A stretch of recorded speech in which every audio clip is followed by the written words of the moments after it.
We will once again have to don the perspective of our Roman soldier. Let us now rewind to the point just before the trap is sprung. The sun beats down from above. Your head is cooking under a metal helmet. Beads of sweat run down your brow. Under heavy armor, soaked armpits stain your padded shirt. It's been hours since the battle first began, and you haven't been in combat.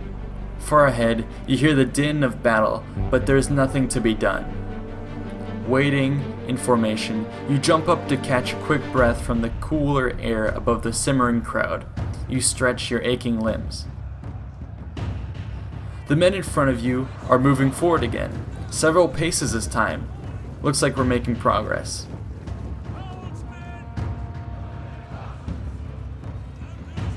Five minutes pass, and in front, Aquila cracks a joke.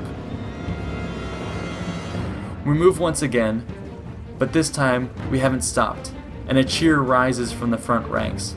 Could this be it? Has the enemy broken? We start jogging. Aquila pushes forward. He'll be damned if he doesn't kill a single one of Hannibal's soldiers. Eager to get a piece of the action, everyone is running forward. Victory! Again you are pushed by the soldiers from the maniple next to you. This time you bump into Felix and almost fall. In front, the men have stopped. They too are now screaming. Suddenly, a hail of javelins comes flying in. You stumble with the crowd to avoid them. Feet travel over what feels like someone lying down. Hot blood spatters your face. Screams now come from all around you. A surge of panic rushes through your veins.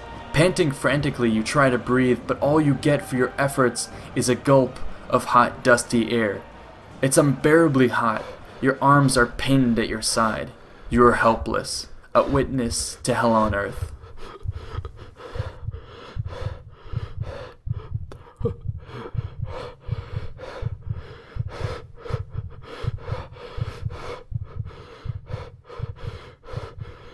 Military psychologist Dave Grossman describes the dangers of this situation. Quote, "Unable to flee and unable to overcome the dangers through a brief burst of fighting, posturing, or submissions, the bodies of modern soldiers quickly exhaust their capacity to energize, and they slide into a state of profound physical and emotional exhaustion, of such magnitude and dimension that it appears to be almost impossible to communicate it to those who have never experienced it. Such a revelation can reasonably be assumed to have occurred to the trapped Romans. In these conditions, it would have been easier for Hannibal's practiced killers to deliver quick and efficient death blows. These troops, not at the eroding edges of the Roman forest, would have slowly been picked off by the stifling afternoon heat. Some would have been suffocated or trampled by the crowd. Others would have fallen prey to the Carthaginian skirmishers, who could have thrown virtually any sharp object picked up on the battlefield at the target-rich environment.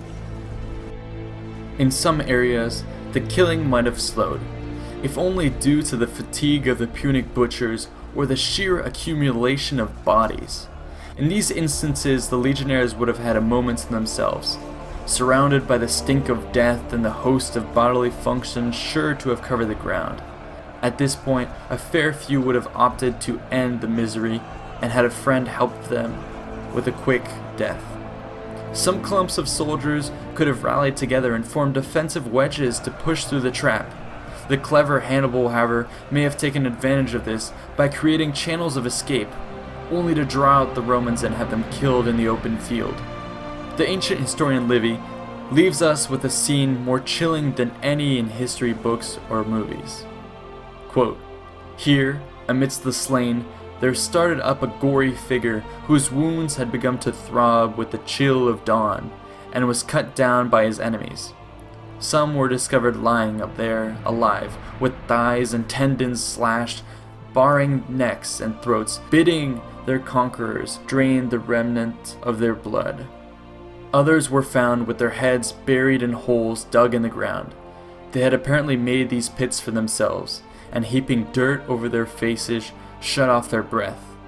But what most drew the attention of all beholders was a Numidian, who was dragged out alive from under a dead Roman, but with a mutilated nose and ears, for the Roman, unable to hold a weapon in his hands, had expired in a frenzy of rage while rending the other with his teeth. This was the true legacy of Cannae, a defeat so unfathomably horrible that it would be the benchmark by which all other battles in Rome's history would be measured. By nightfall, the killing had trailed off, and Hannibal continued to round up prisoners in the surrounding area before allowing his men to rest. In all, Roman losses amounted to 45,500 infantry and 2,700 cavalry killed. 3,000 foot and 1,500 horse were captured immediately after the battle, while an additional 17,000 troops surrendered from both Roman camps the next day.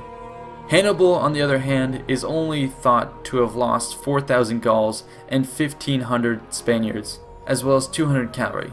It's still relatively small given the magnitude of the victory that he was able to achieve and the fact that these troops were not actually part of the core of Hannibal's African troops.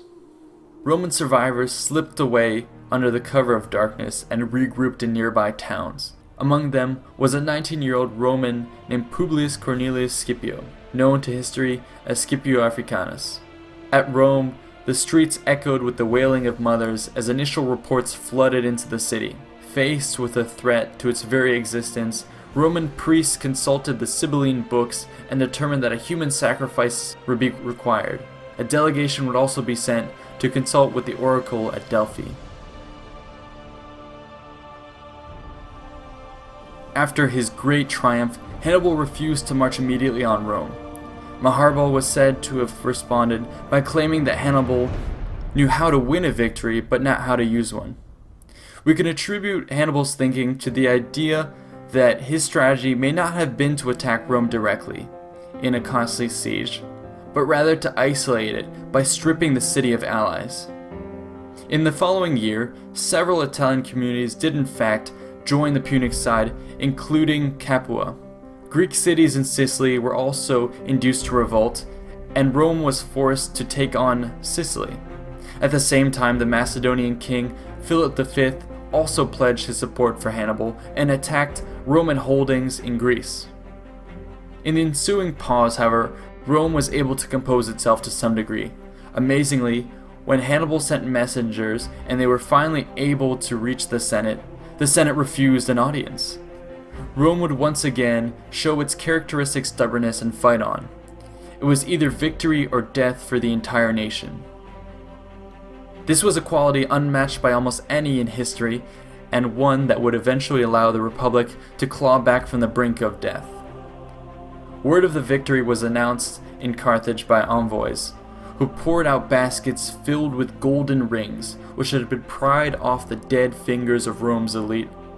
Hannibal would remain undefeated in southern Italy for the next 13 years, but despite the enthusiastic reception of his campaigns, they would never receive the full and necessary support to defeat Rome. The brilliance of Hannibal's victory at Cannae would make it one of the most studied and emulated battles, casting a long shadow over military history and the profession of arms even to this day. We cannot, however, allow the passage of time to dilute the absolute violence of warfare that underlies this event. The human cost of any conflict must never be overlooked.